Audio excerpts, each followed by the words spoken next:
Let's start talking about Oracle pools. So if you're not familiar with Robert Kornacki, you can check out his Oracle pools video. It's on the Emergo channel on YouTube. It was very informative. It was very succinct. And I think that even if you don't have a concept, if you're not extremely technical, you can understand the logic that you were pointing us towards.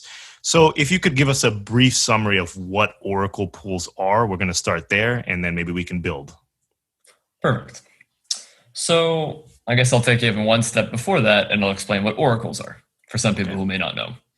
So with blockchains, we have a slight problem where the world is divided into on-chain and off-chain. A lot of financial data in the old financial world or other external data, maybe weather, for example, that's not inside of the blockchain and that's outside of it. And so oracles take data from the real world and bring it into the blockchain. Why is that useful? It's useful because when we want to have certain data points, like the price of ADA in USD, for example, that's an external value that's determined by markets outside of the blockchain typically. And so if you're looking for ADA to USD, you have to take the value averaged from all the exchanges and then post that onto the blockchain.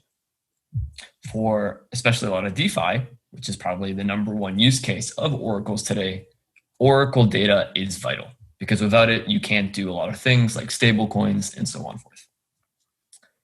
So now that we understand what oracles are, what are oracle pools? The use case of oracles for DeFi are typically data feeds. And so every 30 minutes, hour, 2, 3, 4 hours, a new price point, a new data point, say ADA USD, is posted on chain. And this is updated every 4 hours, for example. These data feeds are vital. And so what we want to do is guarantee that they're accurate. With oracles, you always have the problem is that you have some trust. Someone has to take the data from the outside world and put it on the blockchain. And that trust is a problem because when you have DeFi dApps worth $1 billion, $500 million, however much, which a lot of DeFi dApps are getting very, very, very heavy in liquidity these days. We need to make sure that we don't just trust one man who can be bought off and then suddenly, whoops, that 500 million in that dApp now all got liquidated because someone said the price of ADA is 1/5 of a cent, right?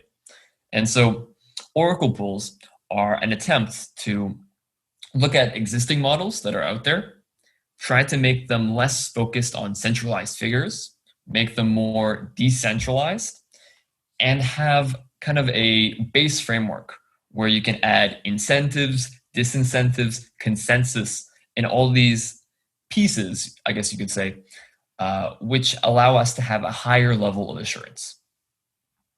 And so at a very high level, I guess that's what you would say an Oracle pool is for.